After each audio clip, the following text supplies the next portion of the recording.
Bismillahirrahmanirrahim. Assalamualaikum warahmatullahi wabarakatuh. Selamat pagi dan salam sejahtera buat kita semua.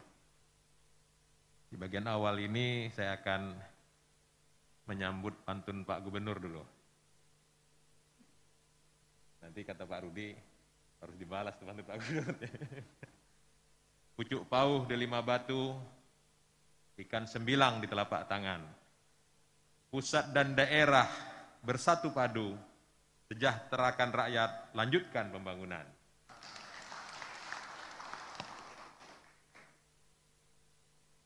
Yang sama-sama kita hormati dan kita banggakan Bapak Menteri Perencanaan Pembangunan Nasional, Kepala Bappenas, yang hadir secara virtual. Yang kita hormati dan sangat kita banggakan Bapak Gubernur Kalimantan Timur, Bapak Wakil Gubernur, Ketua DPRD Provinsi, Deputi Regional Bappenas yang hadir bersama kita, Bapak-Bapak DPR RI dan DPD barangkali yang hadir virtual, yang mewakili Kalimantan Timur, Forkompimda, baik hadir langsung maupun virtual, Pak Sekda, Bapak-Bapak dan Ibu-Ibu Bupati, Wali Kota se-Kalimantan Timur, Kepala Bapeda, beserta pimpinan OPD, Provinsi maupun Kabupaten Kota se-Kalimantan Timur, tokoh-tokoh masyarakat, pimpinan organisasi, pimpinan instansi vertikal yang hadir, dan semua undangan yang mohon maaf tidak dapat disebutkan satu persatu.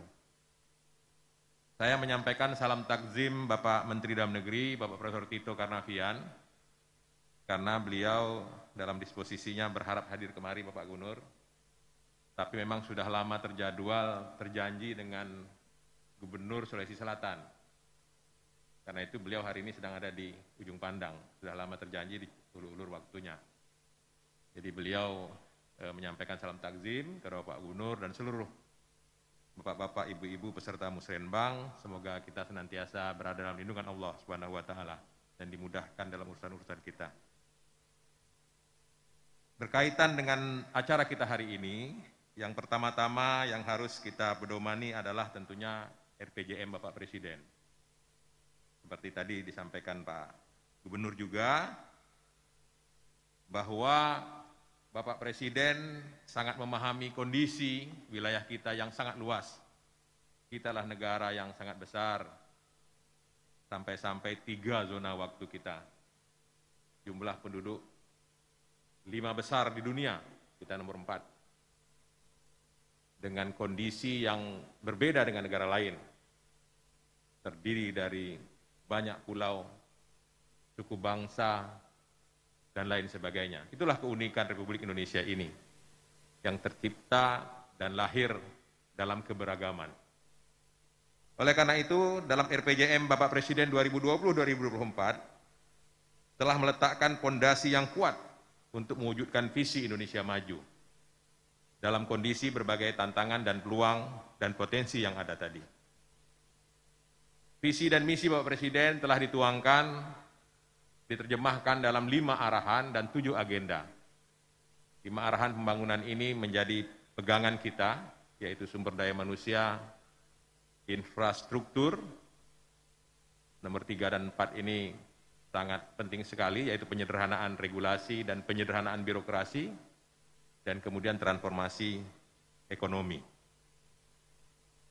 Target makro yang ditetapkan Pak Presiden untuk 5 tahun RPJM beliau, pertumbuhan ekonomi diharapkan berada di angka 6%, tingkat kemiskinan bisa turun sampai 6,5 paling tidak 7%, ketimpangan atau Gini rasio juga semakin membaik, pengangguran diharapkan mencapai angka 4, minimal 4,6%, dan indeks pembangunan manusia 75,54 pada tahun 2024. Ini adalah target-target makro yang telah disepakati dan kita masih tetap memegang angka ini.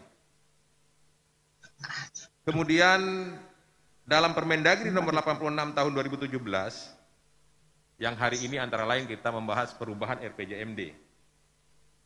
RPJMD-nya Bapak Gubernur. Dengan Pilkada serentak 2024 nanti, mudah-mudahan perubahan RPJMD provinsi itu akan berkurang sekali. Karena ini RPJMD-nya Bapak Presiden 2020-2024, sedangkan RPJMD-nya Bapak Gubernur 2018-2023. Karena itu penyesuaian-penyesuaian memang dibutuhkan.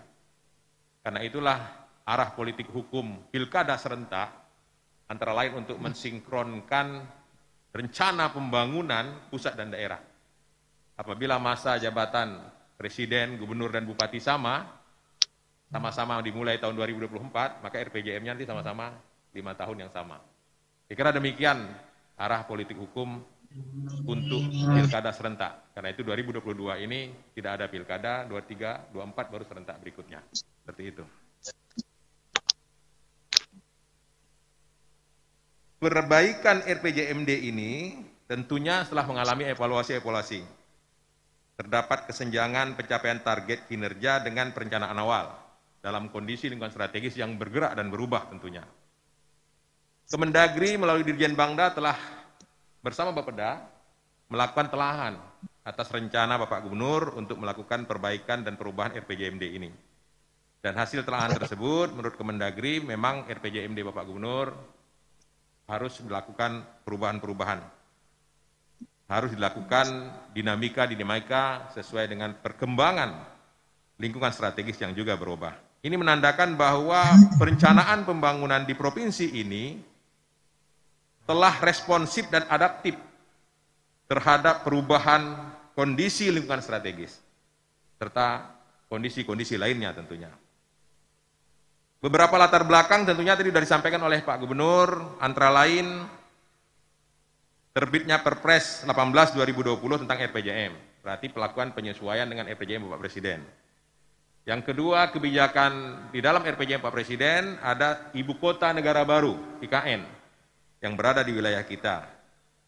Kemudian capaian target indikator, kemudian kita diserang pandemi COVID-19.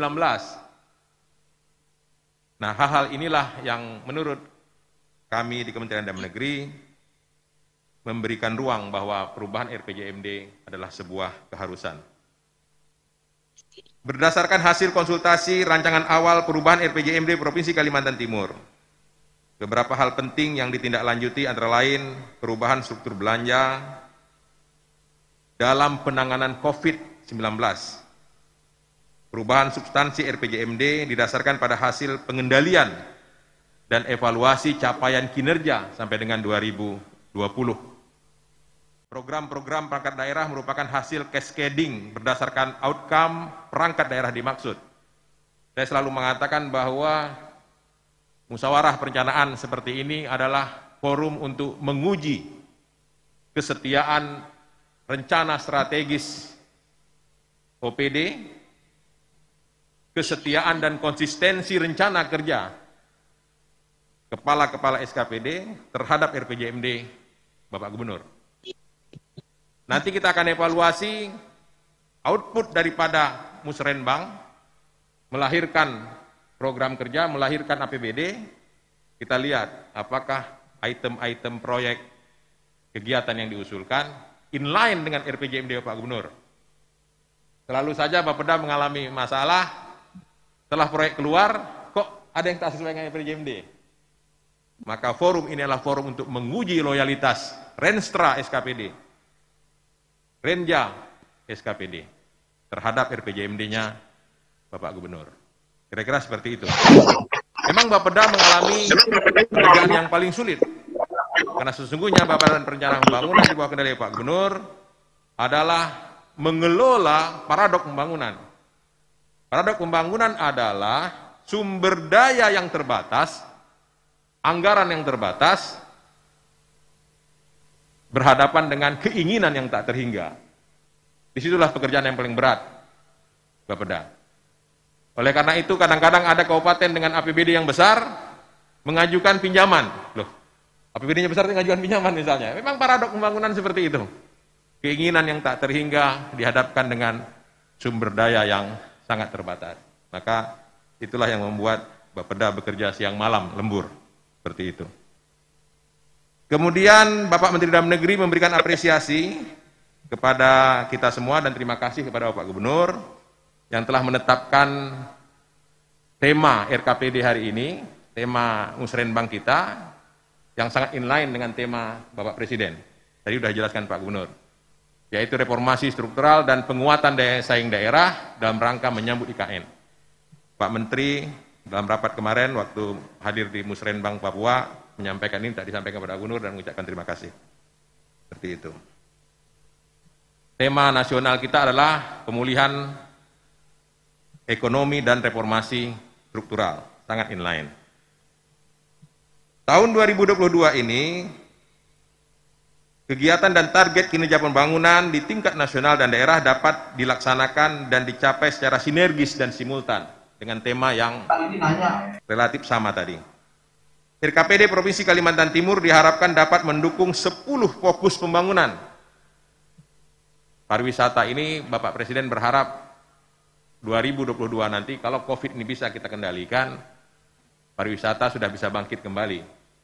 Tadi Pak Gubernur menyampaikan laju pertumbuhan ekonomi minus, Bali hampir 10 minusnya. Seperti itu, karena memang banyak tergantung dengan pariwisata. Itu.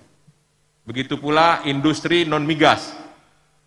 Infrastruktur diarahkan untuk perumahan, untuk rumah susun dan lain sebagainya. UMKM menjadi perhatian. Pola pangan harapan. Kemudian transformasi digital dan seterusnya. 10 fokus pembangunan ini diharapkan menjadi kesepakatan kita bersama untuk membela rakyat yang sedang menghadapi tantangan COVID ini. Pencapaian target 10 fokus pembangunan harus merupakan kontribusi dari seluruh pemangku kepentingan pembangunan.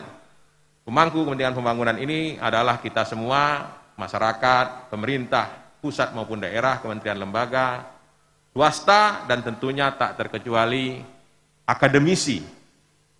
Karena pembangunan berbasis riset akan menghasilkan hasil yang lebih baik. Dan yang kelima tentunya media massa. Media massa bagaikan pedang bermata dua. Kalau memberitakan hal yang buruk, terus pusing rakyat. Pemerintah juga pusing, tapi kalau menyampaikan hal-hal yang baik, itu akan membuat kehidupan menjadi lebih tenang. Kira-kira demikian. Tantangan pembangunan saat ini, seperti disampaikan Pak Gubernur tadi, adalah COVID-19. Bapak Menteri Dalam Negeri menyampaikan ada 4 indikator untuk melihat apakah pengendalian COVID ini semakin berhasil. Yang pertama adalah apakah angka masyarakat yang terkena COVID dapat menurun. Kalau menurun berarti pengendalian semakin baik. Yang kedua, angka kesembuhan semakin menurun, semakin berhasil. Yang ketiga, angka kematian, semakin kecil angka kematian, penanganan COVID semakin berhasil. Dan yang keempat adalah ketersediaan atau rasio ketersediaan tempat tidur. Hari ini saudara-saudara kita di India mengalami lonjakan yang luar biasa, sehingga pasien-pasien COVID tak dapat lagi tempat tidur yang cukup. Itu menandakan bahwa indikator penanganan COVID mengalami gangguan yang fatal. Alhamdulillah, tadi Bapak Gubernur menyampaikan penanganan kita, dan hari ini kondisi semakin melandai. Karena itu Pak Presiden mengatakan COVID masih nyata dan harus tetap berhati-hati. Memang melandai, tapi kita tetap harus berhati-hati. Bapak Menteri sudah mengeluarkan instruksi Menteri Dalam Negeri yang terbaru tentang PPKM Mikro. Semoga ini dapat menjadi pedoman kita. Karena Kaltim walaupun tenang, tapi kasusnya masih 66.000 lebih juga. Seperti itu.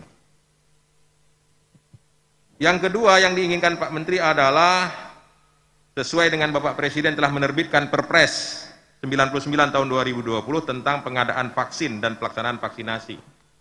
Tahun ini adalah tahun pelaksanaan vaksinasi. Bapak Menteri berharap bahwa kita terus mengevaluasi dan menyempurnakan peta distribusi vaksin. Peta distribusi vaksin. Apakah vaksin bisa mencapai Long Panghangai misalnya, di Mahakam Ulu yang berbatasan dengan Malaysia, dan daerah-daerah terpencil lainnya misalnya. Jadi peta distribusi vaksin sangat menentukan kepastian bahwa vaksin sampai ke ujung-ujung, di mana tempat rakyat kita mungkin sangat membutuhkannya. Yang kedua, Pak Menteri minta juga peta pelaksanaan vaksinasi. Bali misalnya dengan sistem adatnya melaksanakan vaksinasi yang dianggap dan dipuji oleh internasional baik. Semoga di Kalimantan Timur juga dapat melaksanakan hal tersebut dengan melibatkan masyarakat di desa.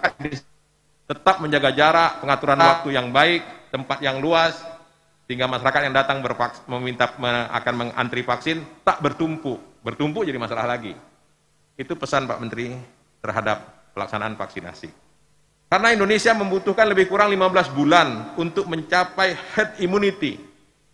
Herd immunity itu sendiri apabila vaksinasi berhasil kita berikan kepada 2/3 rakyat kita, 181 juta orang. Namun demikian kita juga patut meneliti banyak juga masyarakat kita yang mungkin sudah terkena, kemudian daya tahan tubuhnya sudah ada, tapi tidak terlacak oleh kita, karena selama dia terkena pun tidak terdeteksi. Oleh karena itu bisa saja herd immunity kita bisa tercapai dengan lebih cepat. Tapi pelaksanaan vaksinasi yang semakin meluas diharapkan dapat mempercepat penyampaian herd immunity masyarakat kita. Hingga nanti kita bisa melakukan kegiatan ekonomi dengan lebih agak leluasa dibandingkan dengan saat ini. Mudah-mudahan demikian. Bapak Menteri melalui instruksi Menteri Dalam Negeri sudah meminta kepada Bapak Gubernur dan Bupati menjadikan Satpol PP sebagai duta perubahan perilaku dalam COVID ini. Maksudnya Satpol PP digerakkan ke lapangan dengan santun dan segala macam untuk mendorong dan membantu suksesnya vaksinasi. Itu yang disebut Pak Menteri sebagai perubahan perilaku untuk Satpol PP menjadi duta perubahan perilaku COVID, penanganan COVID. Dan kemudian juga pelaksanaan vaksinasi ini agar dikonektingkan dengan data IKTP, biar pengendaliannya gampang. Ini pesan Pak Menteri tentang penanganan vaksinasi. Kalimantan Timur dengan penduduk 3,7 juta, dengan target-target dan kondisi yang sudah disampaikan Pak Gubernur tadi, saya tidak mengulangi lagi, tentunya perlu upaya penekanan untuk mengurangi penduduk miskin, untuk mengurangi pengangguran terbuka, yang pasti setahun ini mengalami penambahan. Inilah yang akan bisa mengganggu pencapaian target RPJM daerah tentunya, karena kondisi kita yang mengalami tekanan yang luar biasa ini.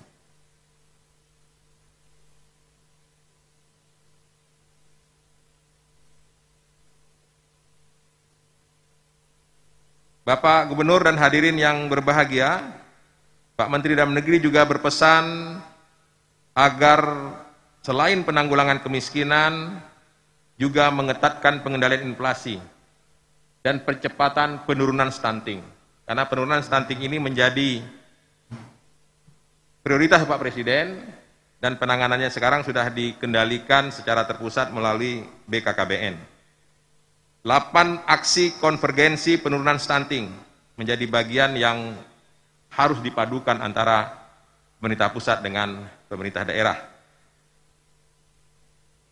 Dalam rangka kesinambungan antara dokumen RPJMD dan RKPD, perlu memperhatikan isu-isu strategis sebagaimana tertuang di dalam RPJMD, yang tentunya hari ini dalam musrenbang mungkin akan mengalami perubahan-perubahan. Kesepakatan dalam Rakor Bangtek untuk target-target 2022 ini juga harus menjadi perhatian kita bersama dalam musrenbang RKPD ini.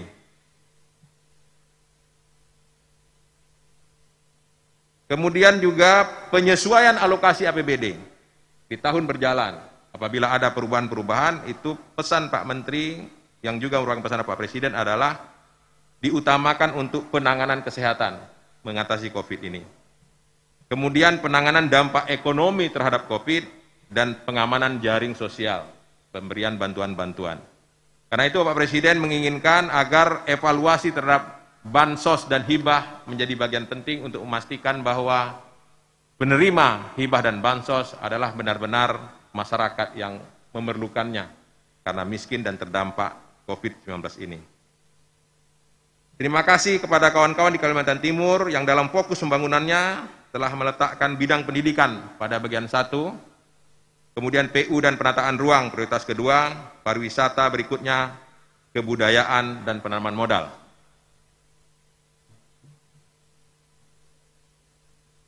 Dalam rakor Tekbank kemarin 5 usulan telah diakomodir Pak Bapeda. Yang lain tentunya masih membutuhkan penjelasan-penjelasan pada forum-forum berikutnya yang akan dipimpin oleh Bapak Kepala Bapeda tentunya.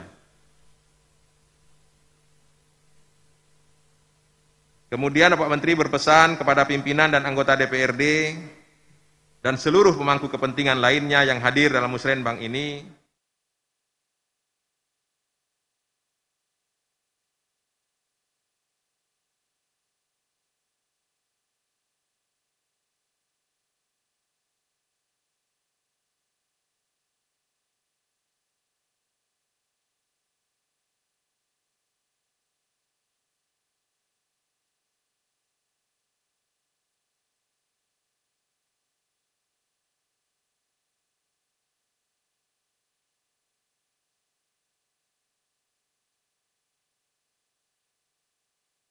yang telah dijanjikan dengan rakyat yang memilihnya. Pengujiannya di situ. Kalau itu tercapai, berarti musrenbang kita berhasil. Kalau tak sesuai dengan RPJM Pak Gubernur, ya berarti tak berhasil. Kira-kira seperti itu nanti Pak Kepala Bapeda. Karena biasanya Bapeda paling sulit nanti itu setelah APBD membuat daftar mana yang sesuai RPJMD, mana tidak. Barangkali demikian yang dapat kami sampaikan. Bapak Menteri Bappenas, alhamdulillah barangkali sudah mulai bisa tersambung. Semoga acara kita ini senantiasa mendapat lindungan dari Allah Subhanahu wa taala. Hadanallahu wa iyyakum ajmain. Wassalamualaikum warahmatullahi wabarakatuh.